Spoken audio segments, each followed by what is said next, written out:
ശ്രീ സതീഷ് ഗോപി. മാത്രമല്ല, ഈ തോട്ടിലേക്ക് മാലിന്യങ്ങൾ വലിച്ചെറിയുന്നത് തടയാനാവാത്തത് എന്തുകൊണ്ടാണ് അത് കോർപ്പറേഷൻ വിചാരിച്ചാൽ നടക്കില്ലേ? നേരത്തെ ഡോക്ടർ ജയരാജ് പറഞ്ഞു ഹെവി ഫൈൻ അടിക്കണം. ഹെവി ഫൈൻ മാത്രമല്ല, ഇത്തരത്തിലുള്ള നിയമങ്ങൾ ലംഘിക്കുന്നവരെ അകത്തിടണം, ശിക്ഷ വരണം. എന്തുകൊണ്ടാണ് അത്തരം റൂൾസ് അത് സ്ട്രെങ്തൻ ചെയ്യാത്തത് എന്തുകൊണ്ടാണെന്നുള്ളതാണ് ചോദ്യം. ഇവിടെ നമുക്ക് നിയമങ്ങളുണ്ട്, പക്ഷേ ആ നിയമങ്ങളൊക്കെ നടപ്പിലാക്കുന്നുണ്ടോ എന്ന് ചോദിച്ചാൽ ഇല്ല എന്നാണ് നമുക്ക് കിട്ടുന്ന ഉത്തരം.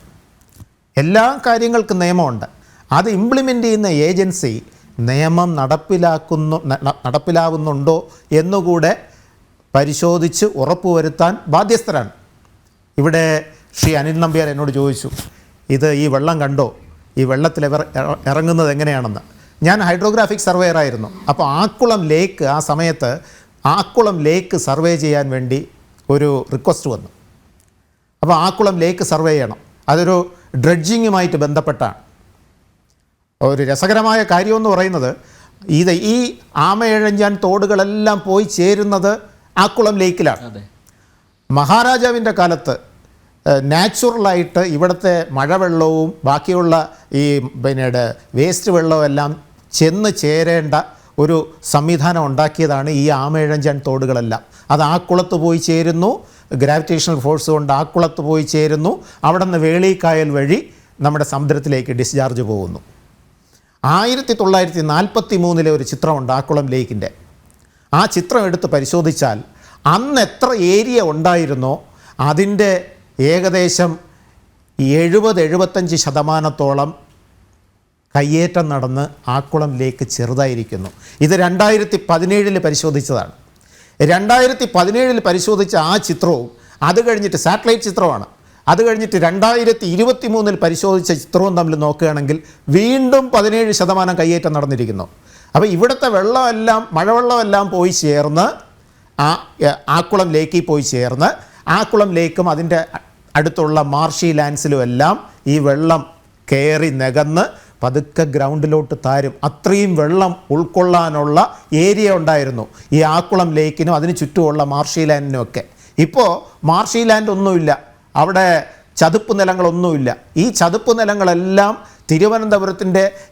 തിരുവനന്തപുരത്ത് മഴ പെയ്താൽ എത്ര മഴയാണെങ്കിലും ആ വെള്ളം ഉൾക്കൊള്ളാൻ കഴിവുള്ളതായിരുന്നു. അതുകൊണ്ടാണ് തിരുവനന്തപുരത്ത് 1980 വരെ എന്ന് ഞാൻ പറഞ്ഞത് ഫ്ലഡ് വലുതായിട്ട് അഫക്റ്റ് ചെയ്തിട്ടില്ല. ഒരേ ഒരു ഫ്ലഡ് മാത്രമേ അഫക്റ്റ് ചെയ്തിട്ടുള്ളൂ. അത് 1978 ഏകദേശം 22-23 സെൻറ്റിമീറ്റർ ഒരു ദിവസം മഴ പെയ്ത സമയത്ത് മാത്രമേ ഉള്ളൂ. അതിനുശേഷം അത്ര ശക്തമായിട്ട് മഴ പെയ്തപ്പോൾ ഒരു ഫ്ലഡ് ഉണ്ടായി, കിള്ളിയാർ കരകവിഞ്ഞു. അത് മാത്രമേ ഉള്ളൂ. ഈ പറയുന്ന ഉള്ളൂർ തോടും പട്ടം തോടും കരകവിഞ്ഞു.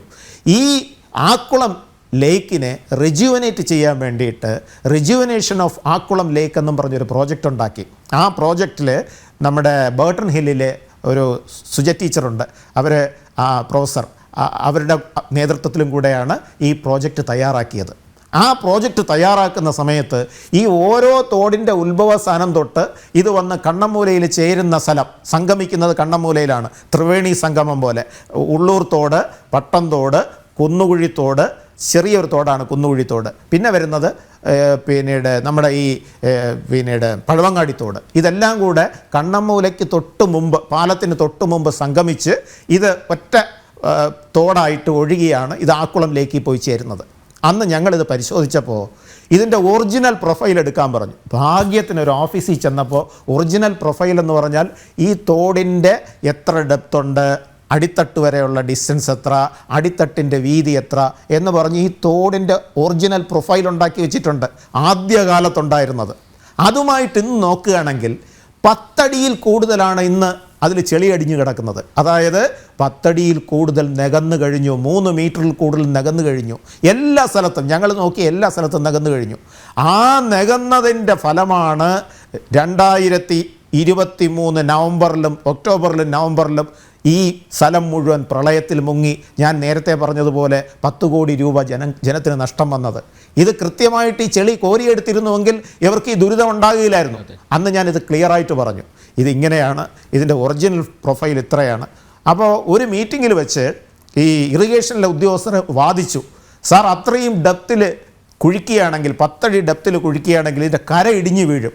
ഞാൻ പറഞ്ഞു പണ്ട് ഈ തോടിൻ്റെ 2 സൈഡും കരിങ്കൽ ഭിത്തി കെട്ടിയിട്ടുണ്ടായിരുന്നു.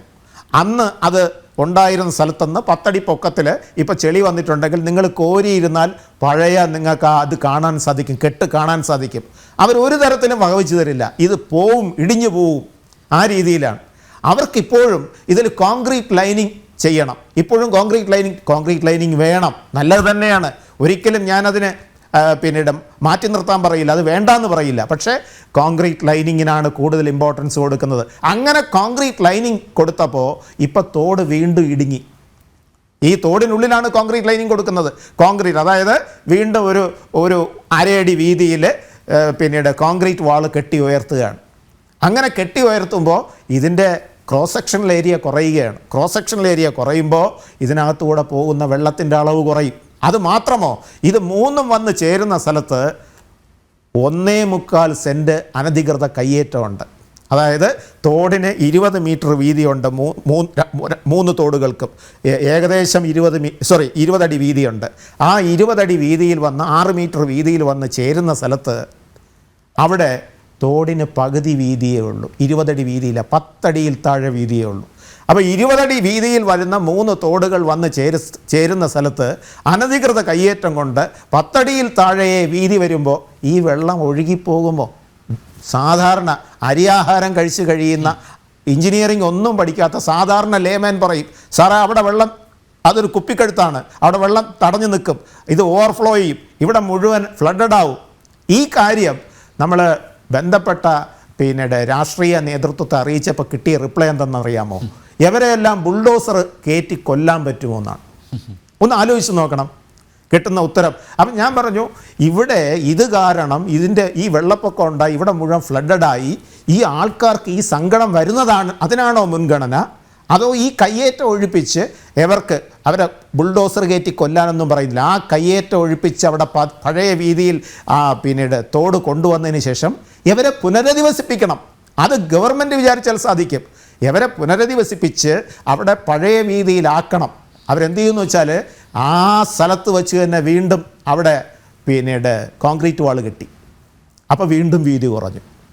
ഈ അതായത് ഗൗരീശപട്ടം നിവാസികൾ, കണ്ണമൂല നിവാസികളൊക്കെ ഇനിയും വളരെ കൂടുതൽ കഷ്ടം വെള്ളപ്പൊക്കത്തിൽ നിന്നും അനുഭവിക്കാൻ കിടക്കുന്നു. അല്ല സാർ, ഇത് ഒരു പ്ലാനിങ് ഇല്ല അല്ലേ? പ്രോപ്പർ പ്ലാനിങ് ഇല്ല. തീർച്ചയായിട്ടും. മാത്രമല്ല ഈ ഒരു ഭാഗത്ത് മിസ്മാനേജ്മെന്റ് അല്ലേ? അതെ. കിട്ടുന്ന പണം എങ്ങനെ ചെലവഴിക്കണം എന്നറിയില്ല, പ്രൊഡക്റ്റീവായിട്ട് ചെലവഴിക്കാൻ അറിയില്ല. മാത്രമല്ല ഈ കിട്ടുന്ന പണത്തിൽ വലിയൊരു വിഹിതം അടിച്ചു മാറ്റുന്നു. തീർച്ചയായും അല്ലേ? അതല്ലേ നടക്കുന്നത്? അത് അവസാനിക്കണം. മാത്രമല്ല ഇതിനൊരു മോണിറ്ററിംഗ് വേണം. നേരത്തെ ഡോക്ടർ ജയരാജ് പറഞ്ഞ പോലെ അതിന് ഫോളോ അപ്പും വേണം. അതെ.